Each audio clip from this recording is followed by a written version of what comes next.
Pastor Paul Begley, we're live on the air. How are you? Hey, Paul, how's it going? I'm doing great, doing great. Oh, we're just so glad you're with us today. We have a great crowd of folks that are here and very, very much anticipating this broadcast, this show today. There's so much going on, and so we're so glad to have you. Did you get my emails on the data I sent you? Yes. Okay, good. Okay, I have in front of me all of your graphics, okay? Okay, great. So we're ready to start on this. Anytime you're ready here. I need the very first one you have here. First of all, let's sum it up this way, folks. Gil Brazard is an astronomer, and he's been studying for years the planet 7X, the theory of that, of course, planet X, Nibiru, different names people use, dwarf star, there's all kinds of names are used. NASA, this week, we found out that NASA in 1983 had held a press conference in which two NASA scientists said they had discovered a planet on the edge of our solar system, a planet that they called Planet X. These were two scientists, and they made this announcement. It's 1983, the Washington Post. I've read the article this week. Now, last Friday, there was scientists in Chile with superpowered telescopes confirmed twice of two different planets that they say was, again, on the edge of our solar system in the constellation of Orion. It's the same place that in 1983 that the two NASA scientists said they saw this huge planet, larger than Jupiter, on the edge of our solar system that they called Planet X. But in 1992 or so, when the lead scientist of NASA died, we never heard NASA ever talk about Planet X again. Well, Gil Brazard has studied historical data from the Chinese and from the Europeans and has overlaid their findings of things they've seen in the sky and sights and signs and has overlaid it with biblical historical data of events that happened in the Bible and have matched them that something definitely happened. The question is what caused it. He has been working and calculating relentlessly, and we look forward to hearing his information. I know Gil has also been saying that we may see Planet 7X by the spring of next year, but if we're going to see it, we may be able to start seeing it in December of this year. So we want to get caught up to where you left us off with that, Gil, and we'll let you take it from there as it relates to. Let's ask the first question about 1983 and NASA saying they saw Planet X in 1983. What's your take on that? Well, we had Dr. Harrington that earlier than that gave a scientific report. I have a copy of that. Okay. There is a person out there whose initials are MM that are misquoting the scientific paper. He's going out there telling the public that he had agreed with Dr. Stitchin's 3,600 years. And you can go see an interview that Stitchin did with Robert Harrington on my YouTube channel, Planet 7X, where I point out exactly where he's stating this. Of a celestial body which you, I think, named in that paper an intruder, Yes. which may have collided with or somehow turned on their side both Uranus and Pluto. It did a lot more than that, as a matter of fact. In that paper, we hypothesized that this intruder passed very close to Neptune, that it dislodged one of what we then think were many satellites of Neptune. One of them became the planet Pluto. We actually think Pluto is an escaped satellite of Neptune. This will also take the orbit of Triton, the big satellite of Neptune, and reverse it. We'll take the orbit of the satellite Nereid and extend it outwards. We can produce all of the observed aspects of the satellite system of Neptune plus Pluto's orbit just with this one single intruding planet. I think, Dr. Harrington, you have a pretty good picture, at least in your own mind, of what we are talking about, a big planet, a small planet. Well, if it is in the kind of orbit that we describe here, it would have to be a planet that would have a mass something like 3 to 5 times the mass of the Earth. This would put it intermediate between the gaseous planets like Uranus and Neptune and the terrestrial planets that we have in the inner part of the solar system. So if this planet turns out to be in a 3,600-year orbit, then its mass will be correspondingly larger. But we're talking about something it's a perfectly reasonable kind of planet. It looks like a good, nice planet, small enough that it's not going to be completely enveloped in gas, so it's perfectly capable of supporting life forms of one kind. And what he's exactly stating, he's stating that it cannot be 3,600 years because it would have to be many times larger than Jupiter, and that the object that he's talking about is closer to 6 times the diameter of Earth. And in his white paper report, which the same person with the initials MM points out, that he claims is in his report that he says Dr. Harrington is giving 3,600 years. In the report he says 1,100 years, okay? Approximately. Okay. Okay? This was some guidelines that they're using to try to find it. Guidelines, you have to start somewhere. They're not factual until you have some more data or even a sighting. So Dr. Harrington was pretty much the closest and the one that brought it to the front page with real something with close to real data as he got, and if you look at also at Dr. Stitchin's, he uses a clay tablet where he says this is planets and such, and that the way the king was drawn so large compared to the other people, that obviously the king was an alien. Well, in almost all cultures of that time period, even Egyptians and so on, always drew the kings larger than life. Okay? That's a common motif on the cultures of that time period. Clay tablet that he's showing that he claims are planets is actually the sun in the eclipse mode, and that's stars, not planets. You can look at the similar thing called the Nibiru sky disk, where it's much clearer. And it shows that almost the exact same pattern of stars with the sun in the eclipse mode. So there's more than one way of looking at Stitchin's data. And other scholars do not qualify Stitchin's work. But Stitchin is the first one, pretty much, that brought this planet into the limelight of the people. We got to give him credit for that. All right. What year? What year did he bring it? What year was that? I'd have to look up. I know Dr. Harrington died in 1993. Okay. The Voyager and Pioneer probe of NASA, according to my data, most likely made instrument contact with the object in 1992 of December, because after that point they went silent. Because in 1983, the two scientists of NASA was Baumgartner and Hawk. And they're the ones that said they discovered Planet X, what they call Planet X, on the just on the right on the edges of our solar system, in the constellation of Orion. So, are you saying Sketchings was ahead of them? That he was before their discovery?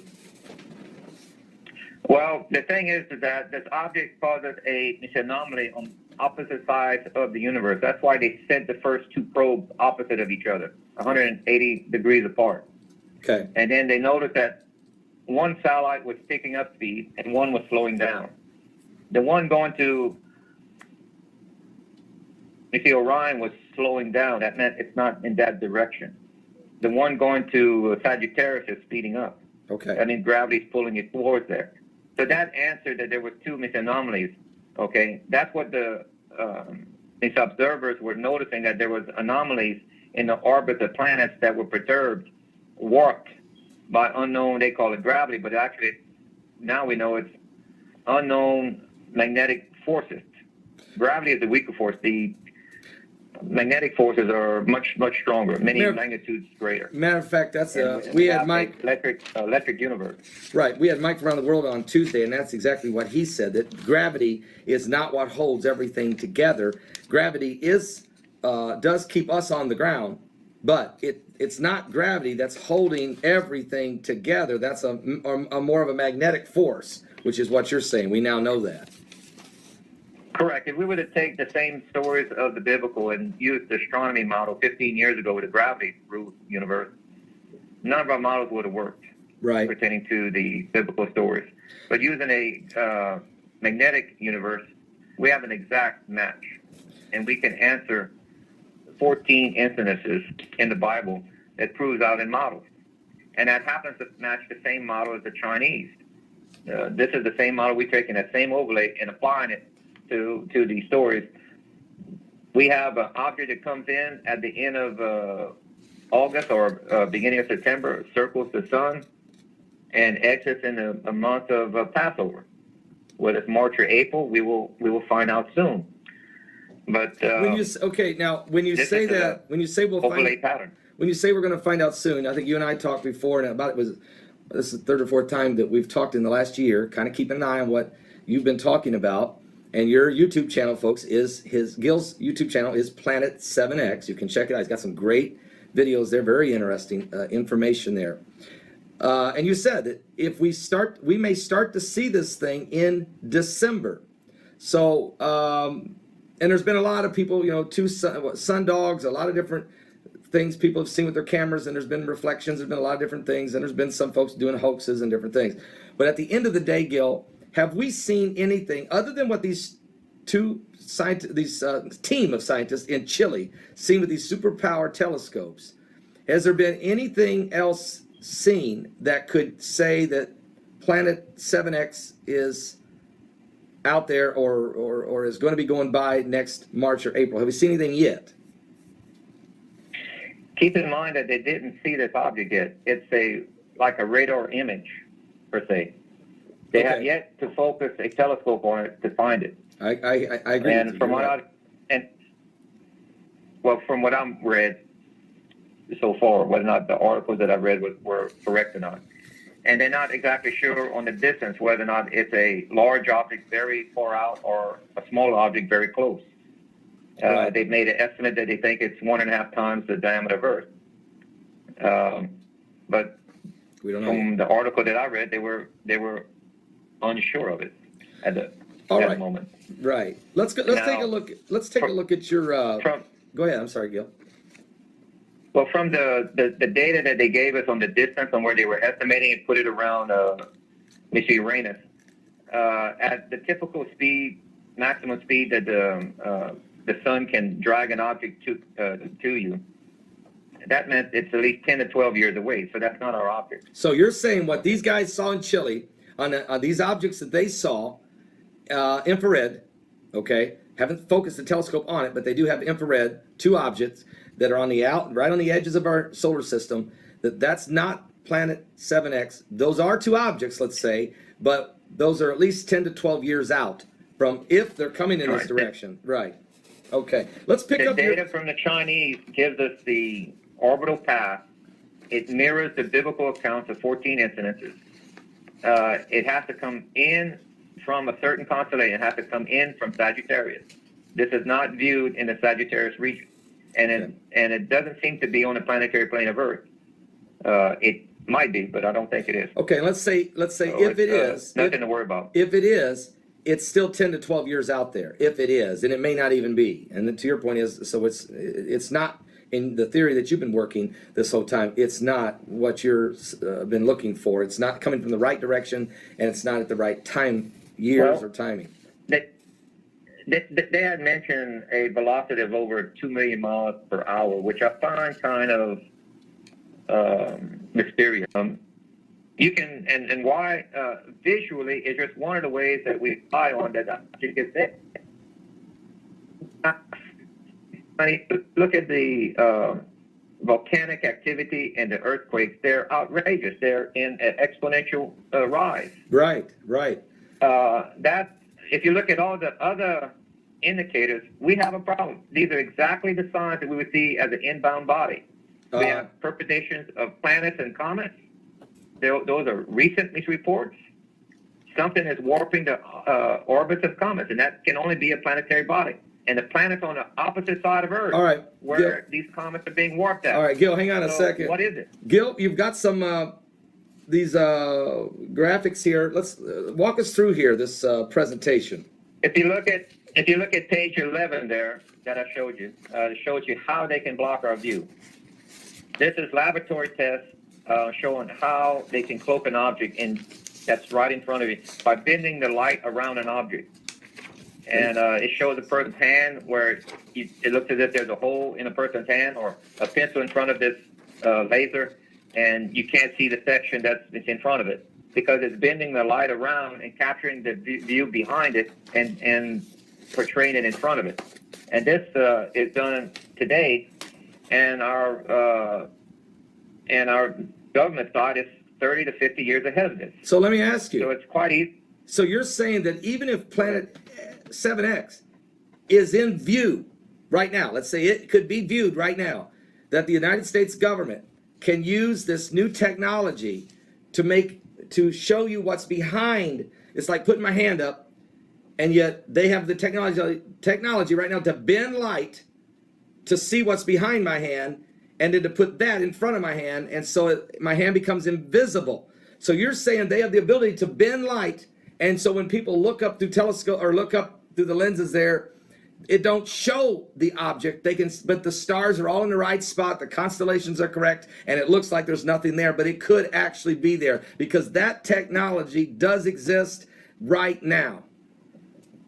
Yes, if you look at our bonus 2 video, we showed multiple technologies. The one that's most applicable in space environment would be the lasers. You can put these lasers on satellites, and you can use solar sails as reflectors, and you can actually bend the light where once it comes around to our view that you cannot see an object. Now, are they actually doing this? The only thing I can say is I've talked to high-level engineers and scientists working with the government that when I asked them that basic question, does technology exist to block our view? They gave me one short answer, yes, but they would not expound how. No, they didn't want to share. They don't want to share with you. The laboratory test showed it. Right. They do not want it. The government's not going to tell you, Gil, or anybody else how they have this technology and how it works. They're only confirming that they have the ability, folks, to bend light so that it looks like the object is not there. And what you're seeing is what's behind the object. And so that is correct. That's what's behind the object. But they can do it so that it bend the light so it looks like the object's not there. And so the government confirmed that with you. They have that technology. The card that they will play out before they will allow us to see it is you'll see some form of emergency that they will implement Homeland Security or martial law on the people. So you have a bank bail-in and rationing of fuel and food. Strong delusion. Those 3 things. Strong delusion, Gil. I mean, this is what the Bible said. There would be this new world order at the end here would start bringing a strong delusion. People would believe a lie and be damned. This is how they will convince people to go ahead and take the mark of the beast, because they will bring them a strong delusion. They will be able to deceive them with technology and to cause them to damn their own souls. And so what you're saying is that this type of technology that could bring a grand, strong delusion is capable right now. It is capable to be done. Without a doubt. The technology, the government has in multiple fields, technology that's 30 to 50 years ahead of us right now in the public realm. Wow. These videos I'm showing is what's in the public realm. Right. They're doing this in the public realm right now. The video that I'm showing you, this is a snapshot. Yes. And it shows what's presently being done in laboratories. Well, you just scale it up and you can do this. Yes. They have space-based lasers. They already have that. Yes. So it's not hard for them to do this stuff. The video Gil is talking about, folks, he's talking about the video bonus 2. It's on his YouTube channel called Planet 7X. So you can watch this video after the broadcast. He will show you in that video. It's called bonus 2. That's the video. He put it up not long ago. And you'll be able to watch that video, and it will show you the technology that has the ability to make things look invisible when they're not. And they can do this for weaponry here on Earth, but they can definitely use it in the sky. We all know about Project Bluebeam. We know there's all types of ways to manipulate things. And so what they're showing you, what Gil shows you in the video bonus 2, is technology that's 30 to 50 years old. In other words, they are 30 to 50 years ahead of that right now. So believe me, they can bring a strong delusion. They could hide an asteroid headed right for the Earth is going. Read your Bible. The Bible says there's going to be, it's like a mountain in Revelation 8:8. It's like a mountain burning. It will hit the Earth with such force, it will kill a third of everything here. And right now, our government has the ability to hide If that thing was coming, and if it was actually on its way and was destined to hit the earth next March, they have not shared it with you. They have hid it, and you wouldn't know it. That you would not even know it right now, and that could be the case. I'm not saying it is, but I'm telling you that's the technology. They can hide what is coming, and at some point, men will find it out, and that's where Jesus said there'll be signs in the sun, the moon, and the stars, distress of nations with perplexity, the sea and the waves roaring. Men's hearts will fail them for fear of what's coming on the earth. Fear. Why? Because something they'll see that will be so impossible to stop, they will just fall over dead in their fear. That's those who aren't ready. That's not me or you, okay? That's not me or you. Gil, let's go into this. You've got to show us here. We've got these graphics. Tell us what this first one is. What looks like the Hezekiah seal, maybe. Let me just hold it up here. What are we looking at here, Gil? Well, remember Hezekiah and Jonah? They were in the same time period. Remember Yeshua said the only sign that wicked and adulterous generation will have was the sign of Jonah. Yes. 40-day warning. So that's alluding that the majority of the earth would not have a warning at 40 days. That would be the majority. But I think his people will have a warning slightly above that because they're paying attention. Right. But the rest of the world will be waiting for the government to announce to them that this is a real object. Now, this seal was found, and it has on it where the inscription says, belonging to Hezekiah, son of Asher, king of Judah. And if you look at it carefully, it shows a winged disc in the center of it. I see that. All right. Remember how I showed you on page 3 of the graphics where I showed the shadow went backward, how Earth tilted 26 to 28 degrees, just like the Nibiru disc of Joseph of Egypt. It shows that Earth tilted 23 to 26 degrees. Earth, I can prove the Earth tilted 4 times in its history now. And in Hezekiah's seal, he was given 15 more years to live. On his seal, he puts this winged disc. The wings that show movement or flight in the sky, the disc showing our planet. That it was significant, and it changed the calendars to 360, 365 and a quarter days. So that's additional confirmation of what I was telling you, that this planet passed during Hezekiah and Jonah's time period. And here's the, so that's the seal. That seal has just been discovered not long ago, the Hezekiah seal with this winged looking object.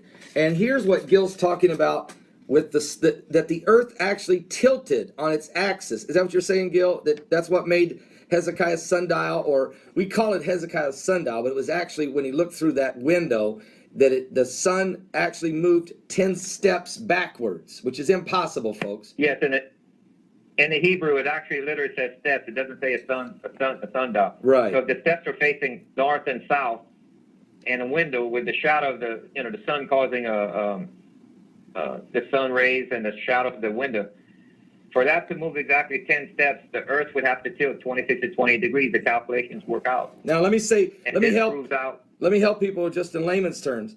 There are folks saying, I don't get the point. Here's the point. It's impossible for the sun to move backwards unless the earth shifted. And in the Bible, the sun, the reflection, I should say, the shadow of the sun went backwards 10 steps or 10 degrees, if you will. And for that to happen, the earth had to tilt.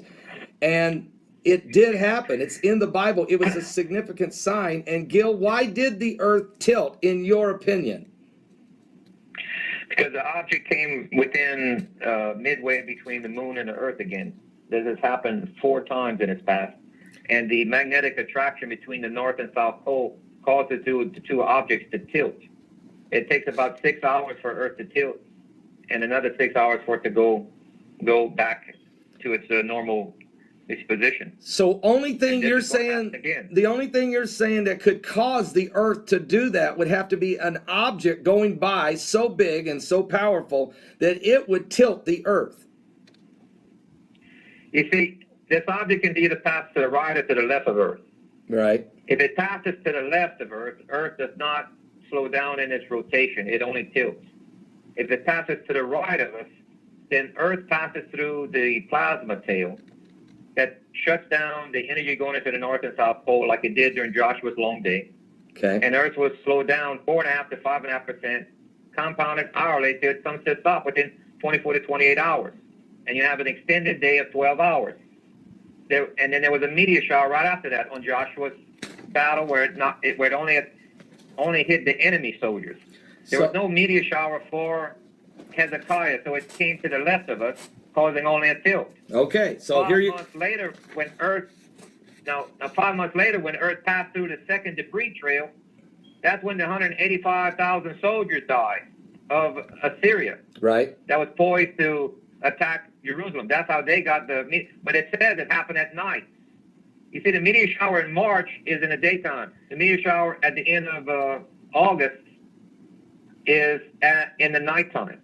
They're opposite. Okay, so folks, the path of the debris. So what you're saying is, when this planet 7X went by the Earth the first time, during Hezekiah's time, it tilted the Earth enough that the sundial, that the sun's reflection, the sun's shadow that came through the window there went back 10 steps, which is an absolute major sign to the King Hezekiah. Then the Earth had to settle back in. It took several hours for it to happen. Then 150 days later, or whatever it is, or whenever you go back through the debris field, not then, but the next time that Planet X comes by, during Joshua's longest day, folks, you have to understand, the sun stayed up for 24 hours and did not go down. That's impossible. The only way the sun would stay up there would mean the Earth had to move and flow with the sun and not let the sun go down. So, and that happened. It's in your Bible. And what Gil is saying is the only way that could happen is for the planet 7X to have passed by the Earth on the other side, which means it had made another orbit. So this orbiting of this planet 7X, it's like an oblong orbiting. It comes in, and that's why it's not a consistent exactly 333 years. It could be 319 years. It could be 384 years. It's in that ballpark as it swings by, but it's coming at an oblong orbit. Is that correct, Gil? Correct. It has a erratic orbit because there's too many things that are influencing its orbital speed, because it can run into moons or other planets. That's why Ceres was destroyed. That's why we had 3 days of darkness during the Exodus instead of during Yeshua's sacrifice. We only had 3 hours of darkness during a crucifixion, during the eclipse. Now, question. Wait. Anytime you see in the Bible a double eclipse, that can't be done in the natural. Right. It has to involve a third object. Okay. Now, having said that, you're saying that Planet 7X could have caused Hezekiah's sun to go back 10 steps.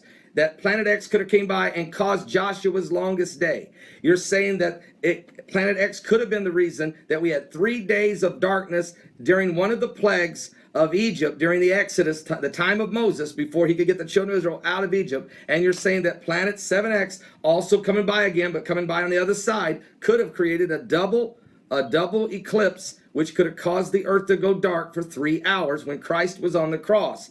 And you went back and checked that against statistical information or recorded data by ancient civilizations in China and other places, and they confirmed something was going on in the sky during the exact same times of those 4 major biblical events.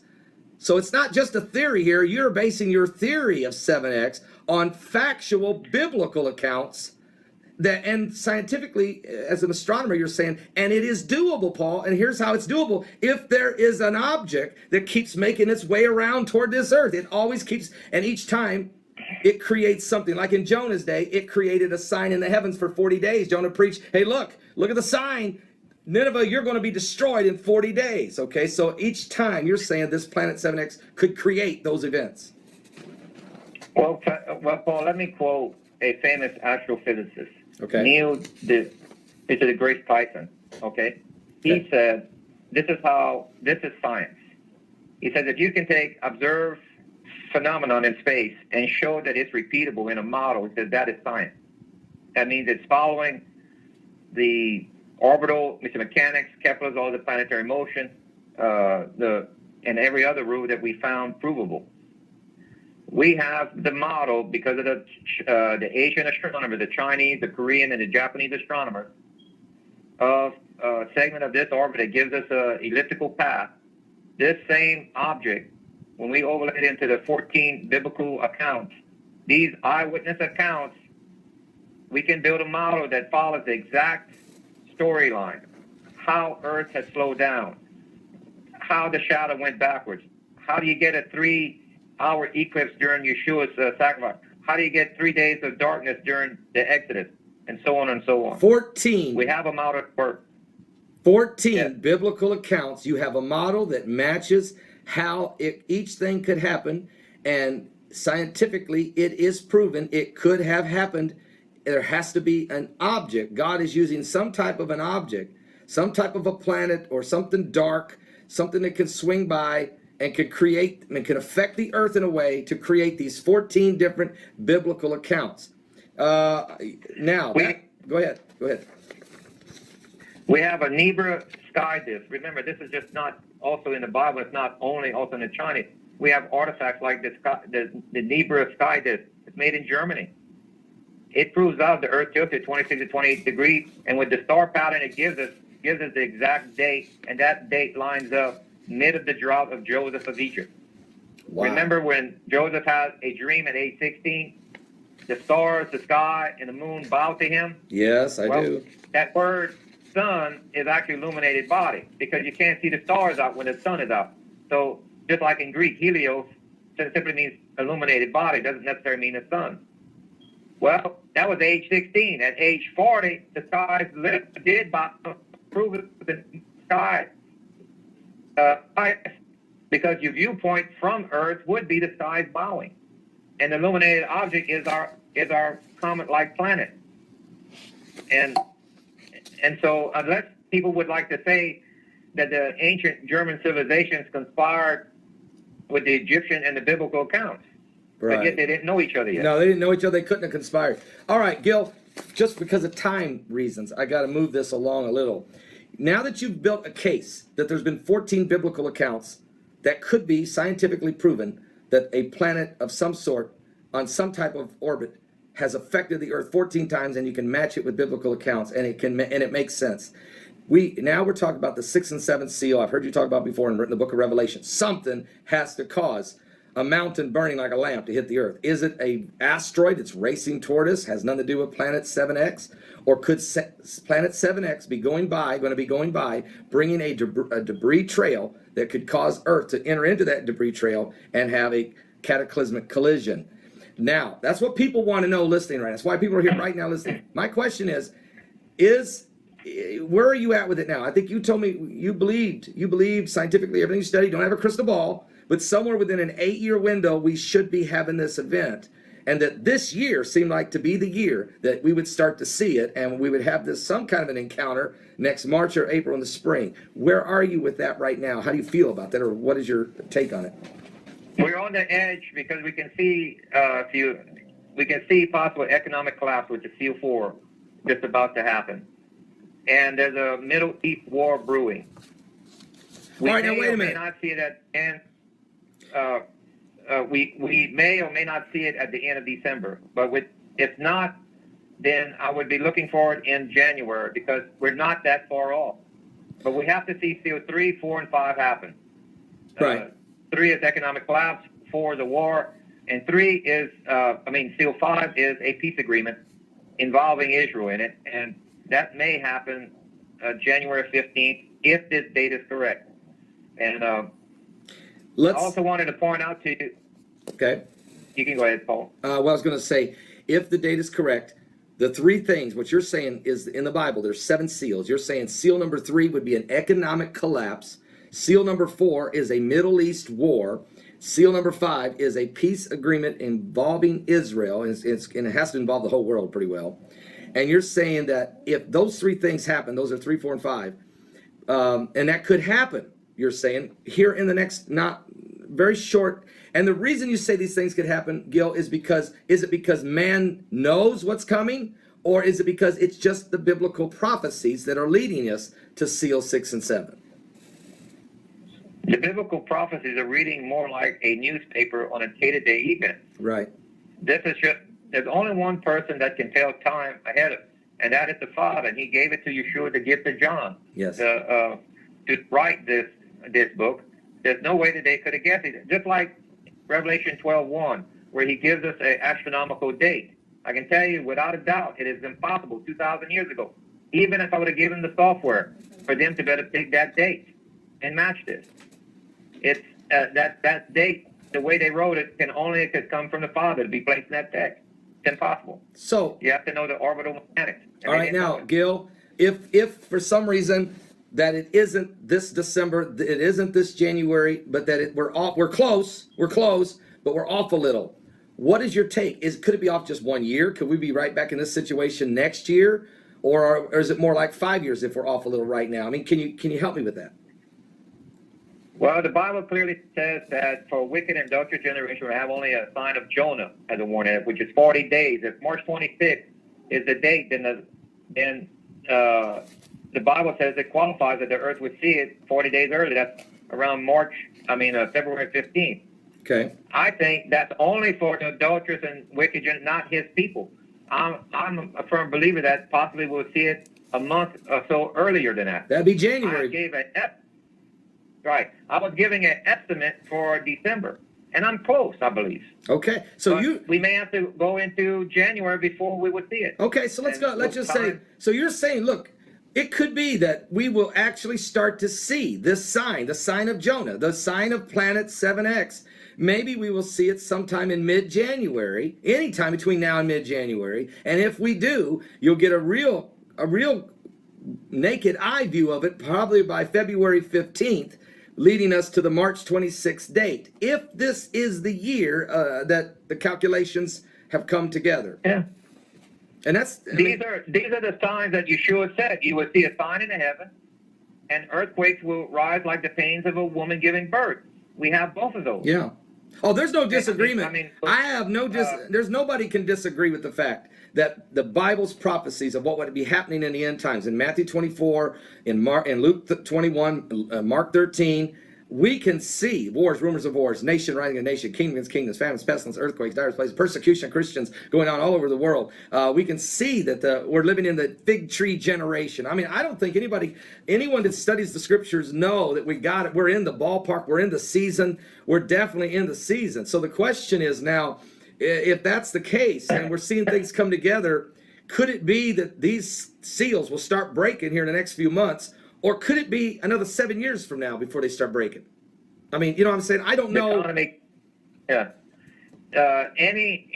economist would tell you that it's nearly impossible for this economy to stand for that long. The vast majority of economists right now are shaking their heads right now. They don't understand why it's still up right now. I don't think we can go another year. Okay. And I wanted to show you something before we exit out. That's some new evidence that I found in Mauritania, Africa. There's a mountain range which was dissolved away. There's a crater that they first thought was a meteor crater, but they came back and said no, it isn't, because there's no signature of concite, which is a crystalline form when a crater explodes, that this is not a meteor crater. Is this the pictures you have here? Are we starting with this picture Correct. here? Okay. Right. This is a plasma discharge crater. Plasma discharge forms a flat area crater, and it dissolves mountains. This is about 300 foot deep. Now, you're saying right here in about 25 to 30 miles across. Now, you're saying, Gil, that this crater is actually in Africa, that this is the location where it hit? Something hit there? Yes. A lightning bolt. This is the plasma discharge. Remember when Comet Siding Springs passed near Mars recently? Yes, I do. We have a picture that's on page 4. It shows when Comet Siding, which is a small little comet, it lit up Mars. Okay? Okay, I got it. This is actual. That showed a plasma discharge between the comet and Mars. Well, for this planet, 7X I call it, for it to pass between the moon and the Earth, there had to have been a discharge when Earth went through its tail, or whenever it got near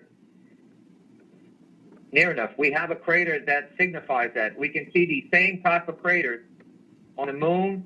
If you look on page 10, you can see plasma craters, which the physicists have identified on Venus, Mars, and the Moon. Well, these three planets, Planet 7X passes near them, and it made electrical discharge craters on them also, because they're not concave, they're flat bottom. And that's the difference between a meteor crater and a plasma I got it. So a plasma discharge crater, a plasma crater creates a flat, what looks like a flat crater, but it's not down deep into the earth. It's discharge. It's a powerful hit of a bolt of plasma. A crater from a meteorite will literally create a crater that goes down into the earth, and it's quite obviously that something hit the earth that with matter, if you will. So there's a different residue. It leaves a different shape. This is a flat crater compared to a deep crater, which means this was not a crater from a flying asteroid meteorite. This was a crater from a plasma discharge. And you're saying that the same thing happened on the moon when comet sliding spring went by Mars. When it went by Mars, there was an explosion there. It's because it was a plasma discharge. Is that correct? Correct. Okay, and Correct. So and this crater, because they cannot explain it, because they don't have the item that would, scientists cause and effect. Well, we're already proven we have a planet that comes around here. Now, where is the effects of a plasma discharge? I found it. It's in Africa, right? That's 25 to 30 miles across. That's a lightning bolt that hit the Earth between the two planets.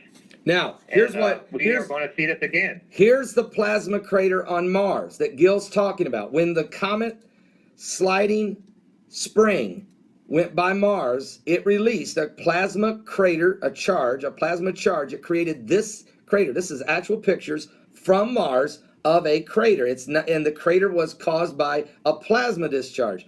What Gil is saying is, in Africa, we have almost an identical plasma crater that looks just like the one that was on Mars, which means something went by that could release the same plasma discharge. And if that's the case, and we know that Planet 7X, according to Gil, if his theory is correct, went by and caused 14 biblical events. If this just happened, which we got videotape of it, folks. As a matter of fact, he's got a still picture. I want to show it to you again. And I'm just trying to help everyone understand what. I'm in the wrong house. Yeah. Are you still there, Gil? I hear you. Okay. You're not sure, Somebody here? You're not sure? Yes, I'm sorry, I have to answer the door. Okay, go ahead while I get the picture of the moon here. Mars, this explosion here, and I have it. Right here it is. All right, so what Gil is saying is this same crater in Africa created by something that went by the Earth and released a plasma discharge. That same crater is on Mars that just in the last year, that something went by Mars and released a plasma crater exactly like the one in Africa. Well, here's what we know was going by Mars then. The comet sliding spring. And this is actual still shots of, there's Mars, and there's the sliding spring going by. And then there's Mars as the sliding spring gets this close and releases a charge. This is the actual footage. This is the still picture of what it looked like as that comet went by. So his point is this.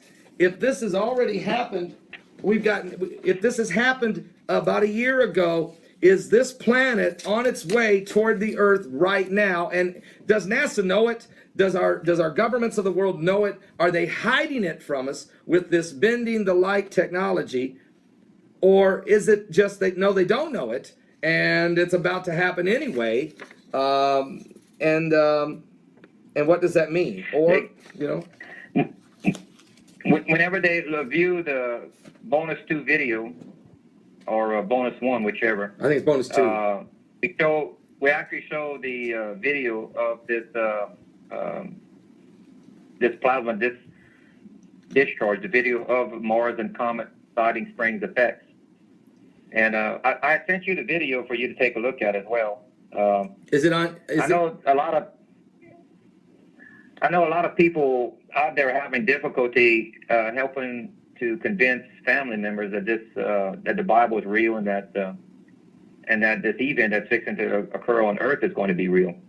So we had a professional producer of a film produce a video, and that helps break the ice. It doesn't explain everything, but it helps break the ice to family members. And did you send that to me? Did you send that to me, Gil, in my emails?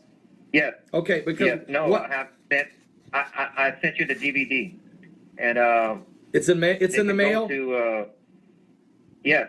Okay. You should have had it already. If they can go to my webpage, planet7x.net, and they can either download it or order the video. We have a 2-for-1 sale for the holidays. Okay. For people to give it to their pastors or give it to their other friends that need to know this. The rest of the videos to get educated on this is all free on my YouTube channel, Planet 7X, Okay. and they can see the stories of the Bible. But it helps. It's a video to break the ice and explain it, where it opens the door for people to talk to people about And it. you know, I want to say this, folks. That Gil is saying is that we understand there were 14 major events in the Bible historically that we already know has happened. We don't have to try to explain it to people because it already took place. The problem we have when you're talking the end days is trying to explain to people what we just read to you today, the breaking of these 6th and 7th seals, when things are going to hit the earth. Even though Jesus said it was going to happen, as I've quoted a million times in the Gospels, even though John saw it in the book of Revelation, it's tough to try to explain that to family members who don't even believe maybe that the world's ever going to come to an end. This is, they don't understand, they don't believe. And so what Gil is trying to do is trying to help people understand that the Bible, and he's not predicting the day nor the hour. He's not predicting the day or the hour. He is scientifically analyzing what could possibly happen. But what he is saying is the events that the Bible prophesies to happen in Revelation is provable and is going to happen. We can prove it. We know it's going to. It's not a fairy tale. The book of Revelation is not something you throw throw it aside and say, I'm not worried about it. It is going to happen, and they need to know it is, and they need to give their lives to Jesus Christ, to Yeshua, to give their life to Christ, because we are living in the last days. And as Gil says, we may be living in the very, very last days as time is running out. It may be sooner than any of us really understand or know. And that's what you're saying, right, Gil? Yes, but remember in Revelation when it says the 4 angels hold back the wind? Yes, I Well, read that today. the only way for the winds to be held back is if the rotation of the earth is stopped. Let me read that. Just like Joshua's long day. Let me read that, Gil. It's Revelation 7. It's in between the 6th and 7th seals. It says these words in Revelation 7, verse 1. And after these things I saw 4 angels standing on the 4 corners of the earth, holding the 4 winds of the earth, that the wind should not blow on the earth, nor on the sea, nor on any tree. Now, folks, that is impossible.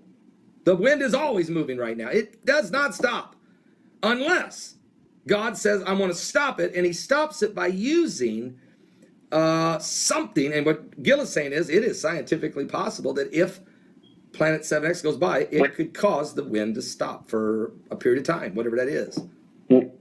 When Earth is entering the plasma tail, we will start to slow down, 4.5 to 5.5% compounded hourly for the next 24 to 28 hours. And you have Earth stopping at that time period. You also have a 12-hour delay in Earth's rotation. You have 12 extra hours of night on the Jerusalem side and 12 extra hours of daylight on North and South America side. Remember where it says in the Bible, it says, I shall turn the day into darkness and night into day. It says that. It tells you, it tells, and remember where he says he comes mid of night. Yep. Not midnight, but mid of night, mid of a 24-hour period. That meant Jerusalem is on the nighttime side. Wow. And the scientists are going to get this wrong because they don't have a model that shows Earth slowing down by 12 hours. We only have a biblical model, and they're not going to advertise that in public. No, and they're not going to believe the biblical model. They're not going to believe the biblical model, but scientifically, the biblical model can happen. There is a scientific way for it to happen. The greatest scientist, folks, of all time is the Creator himself. He is the master mathematician. He is the greatest physicist. He is the greatest, scientist there is. He created everything from nothing. You have to understand. Gil, I got to let you go. Again, your YouTube channel is Planet 7X. And again, where's your website at again? Planet7x.net. Planet7x.net. That is real easy. Planet7x.net. Gil, Going to have you back on here again as we continue to watch this here in the next few months here as we're closing in on that March 26th date. We should know more about it. You're saying maybe mid-January, mid-February, we may know a lot more about whether or not this is the year that, in your theory, the Planet 7X theory, that we may be seeing this planet with the naked eye. We need to be attentive and look. We know what to look for now. This is a sign of Jonah. Yep. And his people who are attentive will see it before the government announces it. All right, brother. Yep. Appreciate you coming on, Gil. I really do. It's fascinating stuff. Great stuff. Great work you do. Tremendous work you do. I respect it greatly. Thank you, Paul. And it's been a pleasure on your show. Amen. Praise God. Thank you, Gil. And so again, folks, you have to, Gil's not saying this is the year. He believes strongly that this has a high probability of being the year. And that's why he looks at the economic collapse. He looks at the Middle East chaos. Look at the chaos in Iraq and Syria. Look at really, we're on the brink of World War III with Turkey and Russia and Ukraine and the United States backing out and the inconsistencies of the Obama administration, the Arab Spring 4 years ago. Look at the economy.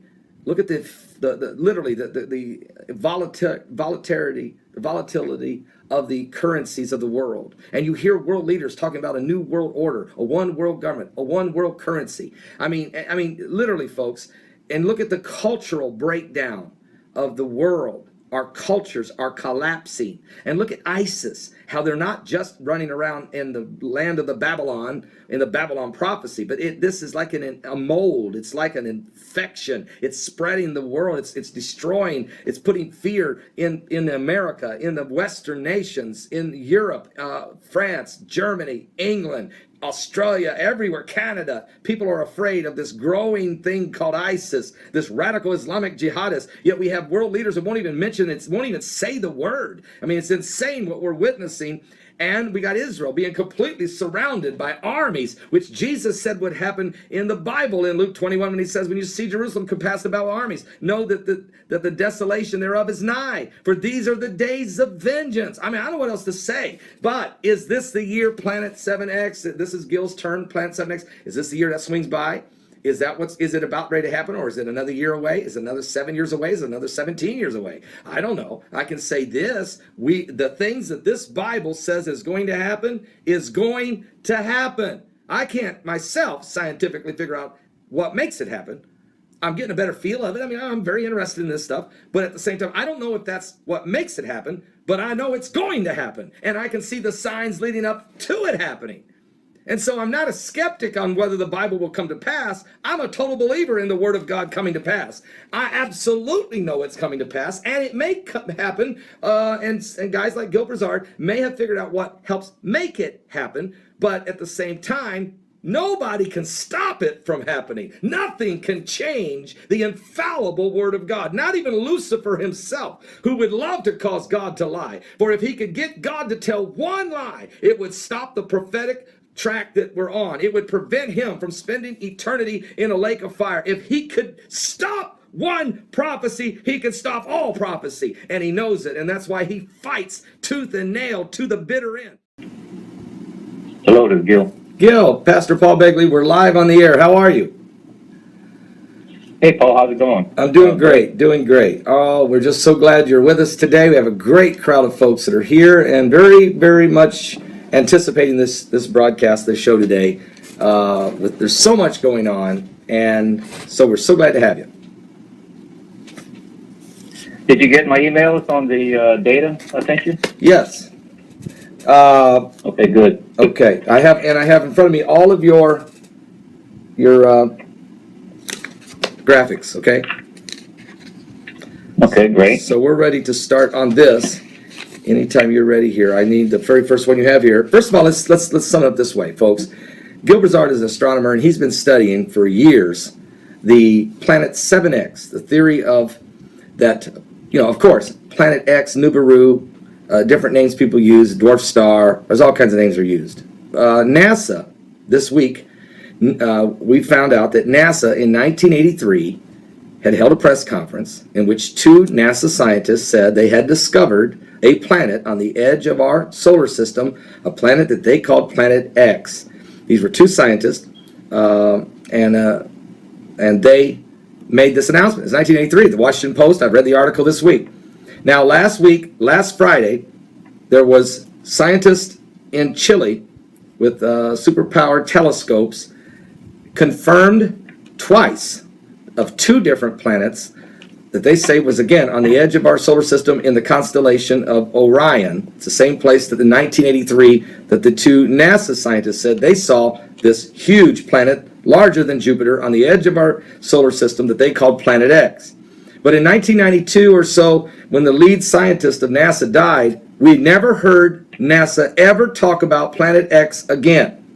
Well, Gil Broussard has studied historical data from the Chinese and from the Europeans and has overlaid their findings of things they've seen in the sky and sights and signs and has overlaid it with biblical historical data of events that happened in the Bible and have matched them that something definitely happened. The question is what caused it. He's been working and calculating relentlessly, and we look forward to hearing his information. I know Gil has also been saying that we may see Planet 7X by the spring of next year, but if we're going to see it, we may be able to start seeing it in December of this year. So we want to get caught up to where you left us off with that, Gil, and we'll let you take it from there as it relates to. Let's ask the first question about 1983 and NASA saying they saw Planet X in 1983. What's your take on that?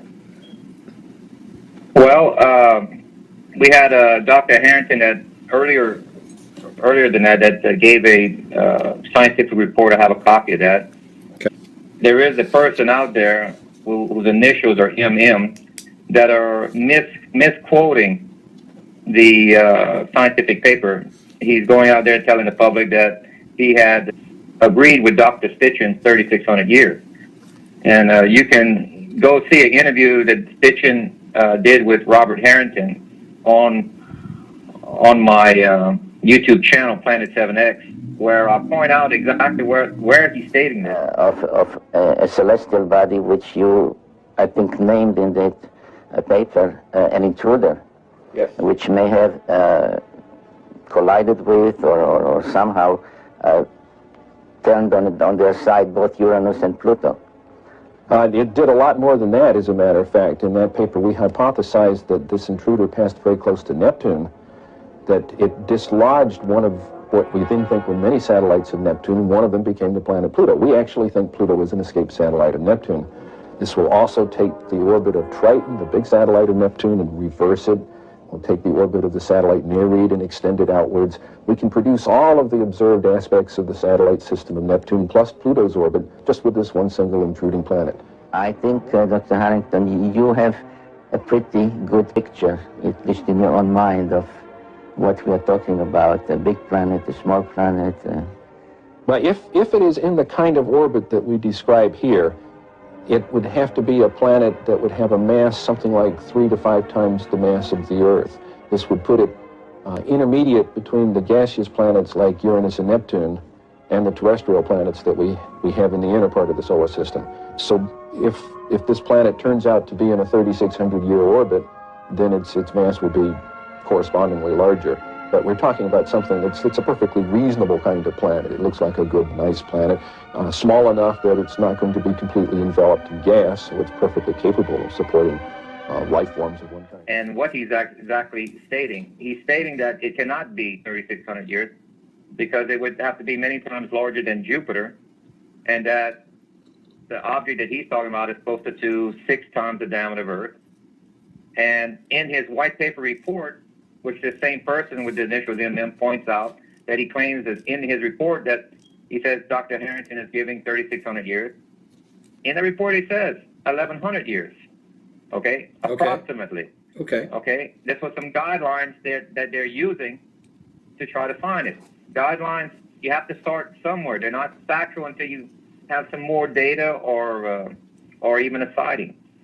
So Dr. Harrington was pretty much the closest and the one that brought it to the front page with real something with close to real data as he had, and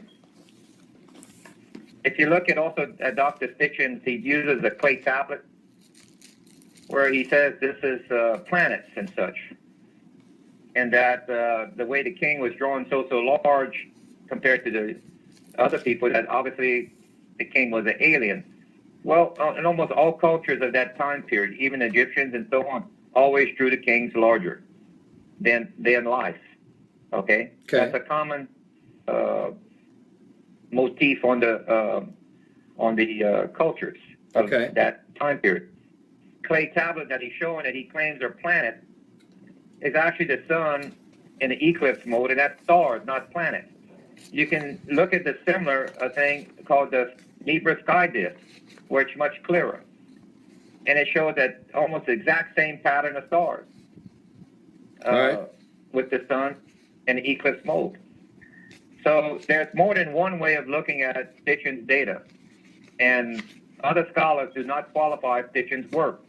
But Stitchin is the first one, pretty much, that brought this planet into the limelight of the people. We got to give him credit for that. All right. What year? What year did he bring it? What year was that? I'd have to look up. I know Dr. Harrington died in 1993. Okay. The Voyager and Pioneer probe of NASA, according to my data, most likely made instrument contact with the object in 1992 of December. Because after that point, they went silent. Because in 1983, the two scientists of NASA was Baumgartner and Hawk, and